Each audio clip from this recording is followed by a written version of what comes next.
This is CyberPod EU, the European cybersecurity podcast powered by Sockwise.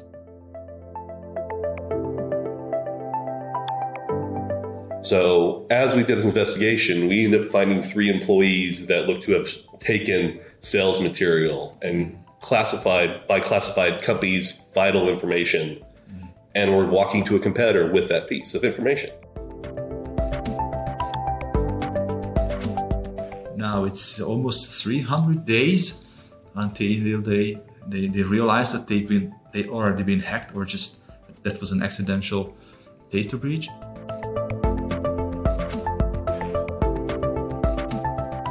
So education, I have to say, is the key to help protect. Is understanding what is out there and helping your employees know what to not do, what to avoid.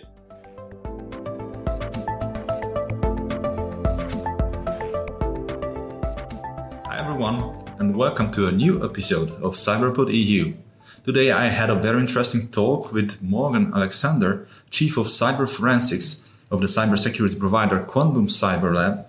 And I hope at the end you'll agree that he has an amazing background from military to NSA in the US, then moving to Germany, where also had interesting roles within the cybersecurity. So in this episode, we tackled the very important but often overlooked topic of employees acting as insider threats in their own company. But not only employees can act as insider threats, also customers or even partners can have malicious intent. While there is a number of many different motives that drive people to harm their own employer or partner, there is one similarity. Every one of those inside actors present a huge security risk for companies. So let's not waste any more time and jump right into today's episode. So I'm very, very happy to introduce and welcome my guest today, Morgan Alexander, Chief of Cyber Forensics of the German cybersecurity provider Quantum Cyber Lab. Hi, Morgan. How are you today? I'm doing great, Greg. Thanks for having me. I'm really looking forward to this talk. I was so excited that I can have you here because we've got some nice time together, and I learned a lot, even from personal and from expertise aspects. That I'm really looking forward to this conversation today. So. You are an American in Munich. That also sounds interesting, and you have a fascinating career to me. Could you tell some words about this? Sure thing. Yeah, I moved to Germany about 6 years ago from the United States. While I was living in the United States, I worked for the Department of Defense and doing intelligence and cybersecurity. And I decided the U.S. is fun, but it's time for me to go explore Europe a little bit. So I moved out here and instantly fell in love with Germany. And I realized it had a unique opportunity in the world of cybersecurity, that Germany was moving into the 21st century at a faster rate, but they weren't properly thinking about all the security parts. They were doing a good job of protecting themselves from the outside, but they weren't doing a great job of protecting themselves from the inside. So I decided to start a firm to try to give my experience working for the Department of Defense and to the commercial world out here in Europe to help them protect themselves from external and internal threats. And I have to say, I'm never going back. I just love it here way too much. Yeah, I think you are one of the proudest citizens or inhabitants of Munich, as I found it out earlier. I also love this city, actually. We are sitting in Munich, by the way, at the moment, which is rarely the case in the podcast. But now we can do it face-to-face in Maisberger office. And I heard a lot of good stories from you. Would you just pick one for us from your background? I mean, what you faced in here in Germany? What was weird, maybe? So I have a few. When it comes to insider threats, a very good example of this is a company that we were working for that had one major salesperson, the leader of a whole entire sales team, was leaving a company. And it wasn't on the best terms. So we were asked to come in and do an investigation to make sure that he wasn't taking anything to a competitor of interest to the company that was just owned by it, like the company's IPA or any of their sales material. So we showed up to do this collection on this one system, one company computer, to make sure nothing was taken or nothing bad has happened. And while there, the whole rest of the sales team decided to depart the company at the exact same time. This became a major red flag for the company, the executive staff, and for us. And so they asked us by luck what to do. And our immediate response was, if they've all quit, take their computers, don't delete, don't do anything. We then went and did an investigation on the machines that these employees used to use and worked with. And we found some interesting information. Quick background, the company was a cloud environment. So all their data that they transfer between employees was basically all virtually. There was no need to physically transfer anything. It can just be sent links. They can all have access to all files that they need. Now it's easier than ever. Oh, yeah. It's simpler. It's a very secure way. It's a good way of protecting your data from the outside, but not from the inside. What we discovered as we were going through these machines, that this company actually doesn't allow USB devices to be used inside their network or inside their office. They did a very good job to protect people from plugging stuff in. But they didn't actually disable that function in the machines. So we found multiple computers that had USB storage devices plugged into them, and we could see company files were put onto these USB devices, and they were gone. So as we did this investigation, we ended up finding 3 employees that looked to have taken sales material and classified companies' vital information, and were walking to a competitor with that piece of information. And we were able to help this firm identify it, report it, and create a cease and desist through legal means to protect that company from losing any information of value. And it's these employees who did it don't think they're fully malicious of trying to hurt the company, but I think it is a lot of times they just thought of, well, I work for the company, I've done this is my material, I'm just going to take it with me. And without thinking of repercussions or thinking that they might get caught. Actually, it's not our job, not your job or my job to decide what is legal and what is, but the customer shall be happy about finding this out. But it sounds simple that you just look at the computers, but could you tell some words what tools you use, or how should someone imagine this forensic work which you do for someone who is not really deep into this cybersecurity technologies? Cyber forensics, we collect information off of computers and hard drives and storage devices, anything that holds data, but we use tools that are outside the operating system. So we have the ability to go and use our own tools. And so where Windows might show you that you've deleted a file and you can never see it again, we have tools that actually say, no, the file still exists. It wasn't overwritten, but we can now see it. So it gives us an edge over most standard IT professionals that we were able to gather more data and recover data that's thought to be lost. That's basically one of our big strengths with forensics is we have deeper knowledge of how the equipment works and how we can bypass some of the built-in functions to allow us to get more important information that has been lost and extracted. In the case that I just described, what we did was we did hard drive extraction. So we created an exact copy of everything that's on the hard drive. And then we were able to use our tools to see log files that have been deleted, files that were deleted, history of files being transferred to locations, stuff that Windows doesn't normally show you or deletes itself after a period of time, that we were able to go back and collect and create a full, proper picture of what was done on that computer. It's time. It takes a lot of time, but it's worth it. And how about the cloud? Do they enable the users to do such an investigation within the cloud, or is it more difficult? So the cloud, the answer is yes and no, which is going to be my favorite answer to most questions. It all depends. Cloud computing has given a unique opportunity where all that information being collected. So anything that is done, you have a backup for it. You have a log for it. Every process, every step of the way. So if your cloud is properly configured, our job is much easier. We just pull down all the logs. But if the cloud is not properly configured, it does make it more difficult to go and prove everything that's there if the log files are constantly being deleted, or they're not put in a secure location, or they're constantly being overwritten. But that being said, a properly configured cloud that keeps track of every piece of information and activity is much easier for a security professional like myself to go and recreate what has happened.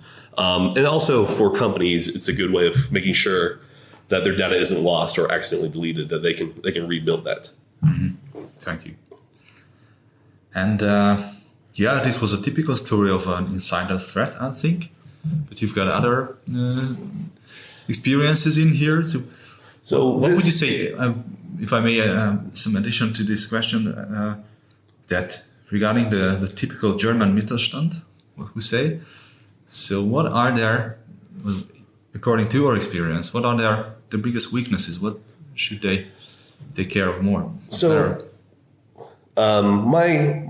My unique experience here, coming from America in the cybersecurity world and cybersecurity field, and coming to Germany, is we have for years been attacked and by around the world, and English is a very common language worldwide. And so we've seen so many attacks and so many tricks that us cybersecurity professionals in the United States have basically become jaded, and we know we don't trust anything.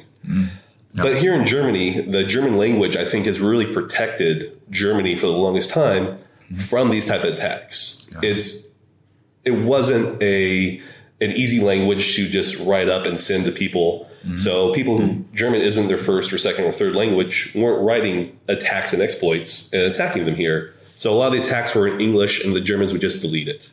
But nowadays, with the advancement in automatic language translations like DeepL and all these other great tools out there, they're now getting these attacks that we've seen 10 years ago, but the Germans didn't experience it, and they're falling for them. There was a firm that had a very, very simple spam campaign that we worked with, that they were attacked, and they assumed that they were hacked and that their email was being sent out to customers saying, hey, give us money. You owe us more cash, and then had the wrong bank account. And customers were falling for it, and even the employees were falling for it. And so they are putting in their systems that these customers have not paid it based on just a spam campaign that was being sent at them in German. So we showed up to do a forensic collect of their whole entire mail server.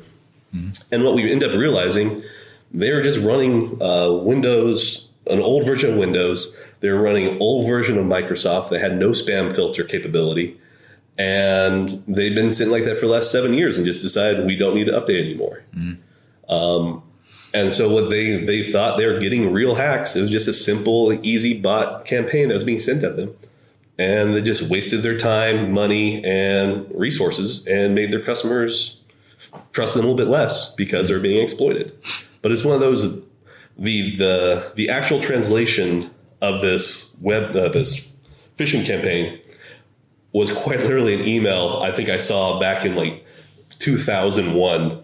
And it was like, this is a joke. Like Google, Gmail, and Yahoo Mail, like those automatically filter all these spam out. But Microsoft at this point wouldn't do it. What they're using. Yeah, I experienced the same. Right? Even at other languages. My language is originally Hungarian, and even in Hungarian, I was targeted by spear phishing attacks. Even very properly created Hungarian emails. So I think I'm afraid no one is safe from that kind of attack. And spear phishing is not the easiest one to go with. So. Yeah, they're perfectly designed for you. They're built and set up for it. I was astonished. How is it possible? Why? But going back to the topic, in Germany, I think they have very, very similar issues, which in any other country in Europe.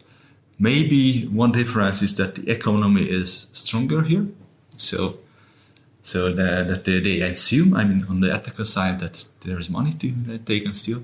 And they succeed, unfortunately. Headline of the week. This week, this headline comes from the InfoSecurity magazine. It's about a research being done.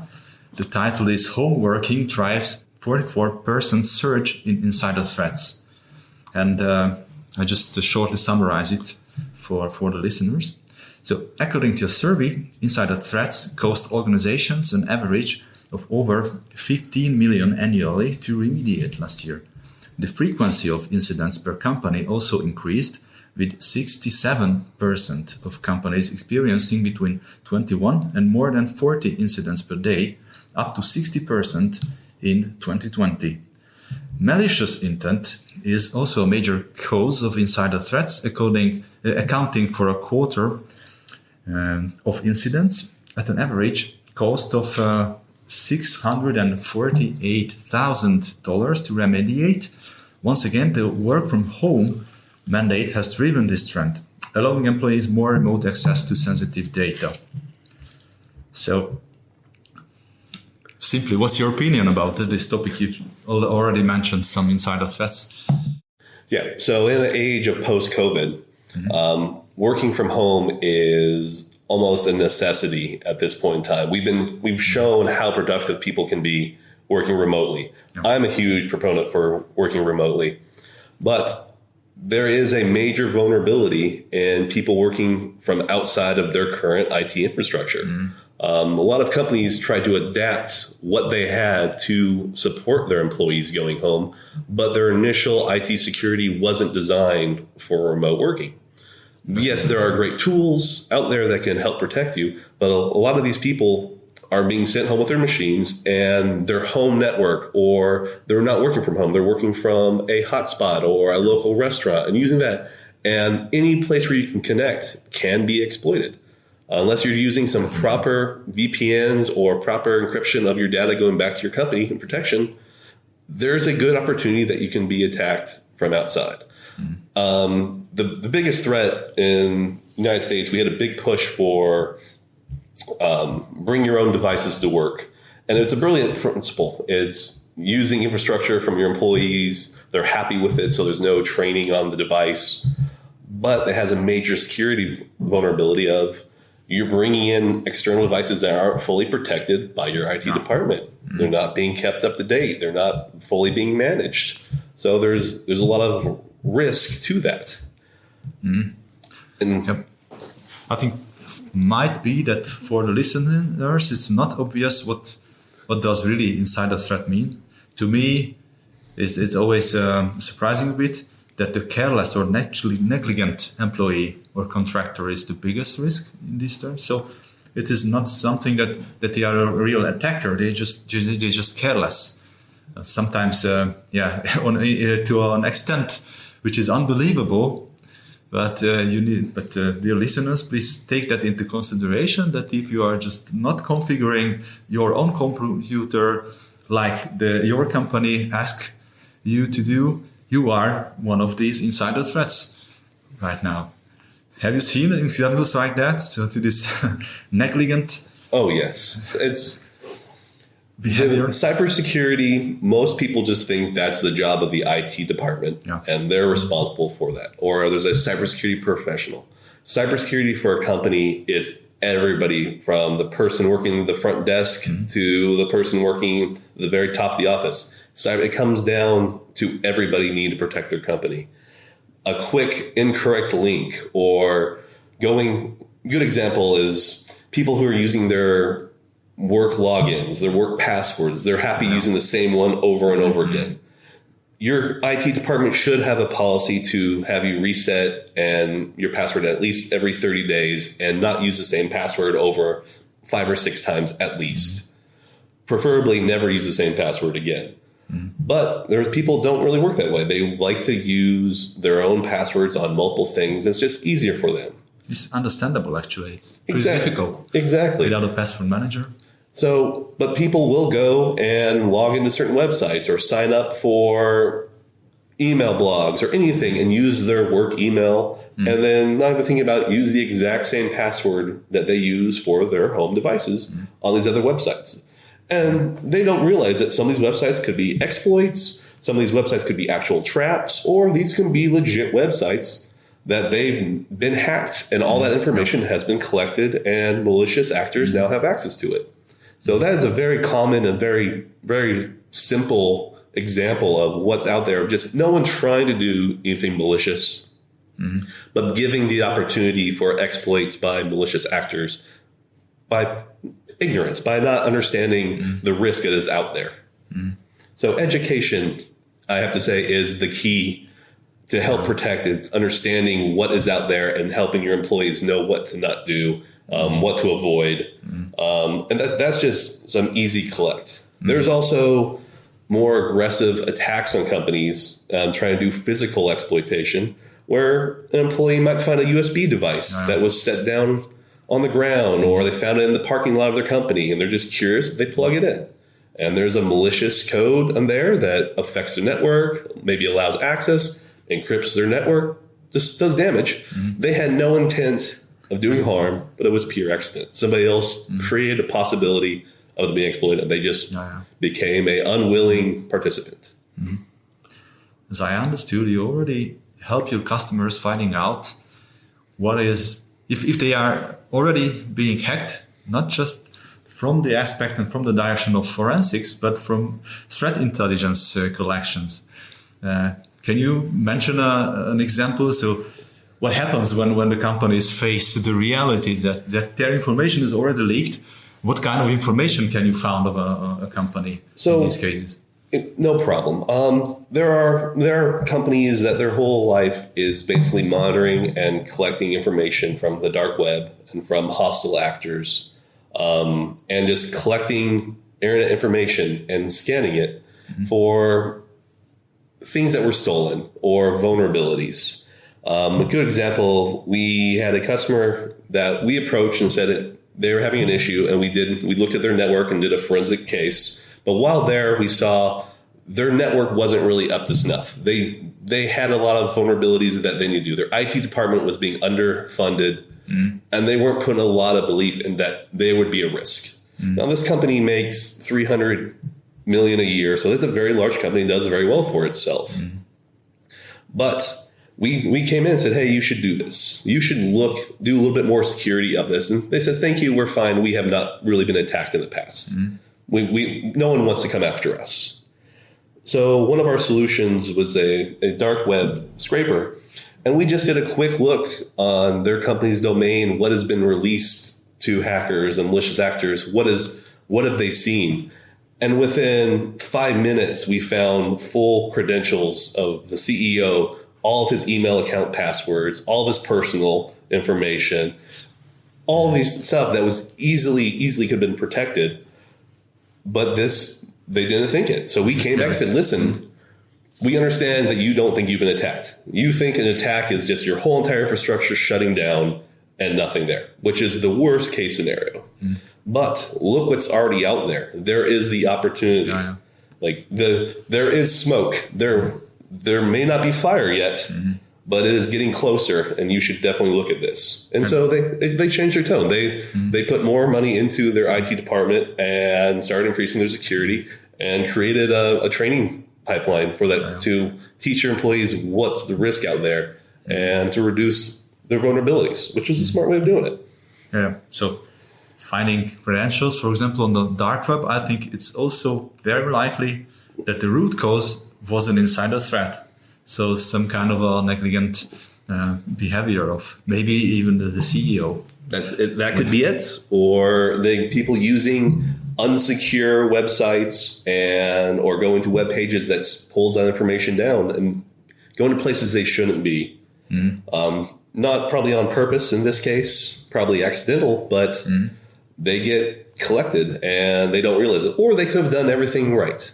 And just a website that they properly work with or a web application that got exploited and they didn't realize it, and all that information was taken. And they weren't monitoring it because they weren't funding their IT department enough to keep track of their environment. Great. So what are your advices? As I understood, training, awareness, creation, that's number one. What else can they do? Number one always is education, always training, keeping people understand what's happening, and teaching that security isn't like I said, a one person's job or the IT department. It is everybody's job to protect. Additionally, most IT professionals, we just have to keep up to date. The how fast the world is changing when it comes to exploits is knowing what is out there and how you can adapt to it. And then going above, like getting outside the IT department to the executive side of companies, is realizing just because your IT is strong today doesn't mean it's going to be strong tomorrow. So you have to keep planning on upgrading and advancing and going to the next level, because changes come quick. And if you don't go with the flow, you'll just be ran over. Yeah, I think it's also within this survey, but in my favorite report from IBM, the cost of a data breach, and every single report I read is about that the attackers are being more and more. There is more and more data being stored, and we are just lagging behind, which is my favorite number is the average time for detecting a breach, data breach. 5 years ago, it was 180 or so. Now it's almost 300 days until they realize that they already been hacked, or just that was an accidental data breach. Yeah, so we need to take care of that. But we also had an interesting chat just before the podcast, and I don't want to skip that topic. And this was about privacy. And in this case, I don't mean music or video privacy, but the actual privacy. So attacking ships. And we found, it might be a coincidence, but I'm afraid the economy make it realistic that there are organizations which have pirates using ships and other pirates using ransomware tools. What similarities do you see in these things? And is it really happening today that people are attacking ships? So we were discussing the piracy over the Horn of Africa and the commercial ships being captured by Somali pirates and ransomed out. And we started discussing how that environment works, how pirates are organized themselves out there. And a lot of the pirates that are going out and doing the attacks aren't the ones that are making the money from the ransom. So the money that's coming back to get these poor sailors who've been captured, freed, isn't going to the pirate that's risking his life and out there and attacking, doing terrible things, is going to the man on shore that owns the boats and saying, here's how you're doing. But that same principle is basically what cybercrime is basically becoming. It's people who are developing and putting together the plans for exploits are basically franchising their attacks. So they aren't the ones doing the attack, but they will build the tool, they will build the means of an attack, and then sell it to others who will do that for a cut of whatever they get. So that is one of the good examples of what's happening right now with the increase in cyber threats are these organizations that have basically turned cybercrime into a business. It's easy to do for them. They give them people who don't really know what they're doing but want to start, and basically here's a how-to guide, and they're attacking. It's increasing the amount of risks out there, but it's the same principle of you are right. Physical piracy and cybercrime. They're following the same type of model. Then you are saying that a university student who is creating scripts which can be used as a malicious tool are a bit similar to guys on the shore of Somalia, for example. Yeah, it's a digital world here. It's shocking, but yeah, that's the truth. It's a new frontier, and by new, it's 30 plus years old frontier for us at this point. True, but it's where everything is. It's the Wild West. People are finding ways to make money at the risk of other people, at the loss of other people, and businesses like cybercrime are going to grow. It's going to increase. There's too much. I don't want to say there's too much anonymity. There's anonymity on the internet, and there's ways of protecting yourself, and people can hide. So they can build these networks and make profit through malicious activity and never get caught. It's very difficult to chase them down. Yeah. This is our word today, that whatever money is, there will be some actors who want to get that. So as easy as that. So today's topic was insider threats. Today's guest was Morgan Alexander from Quantum Cyber Lab. thank you very much for being with us today. Thank you so much. This is wonderful. Everyone, thank you for listening and stay secure.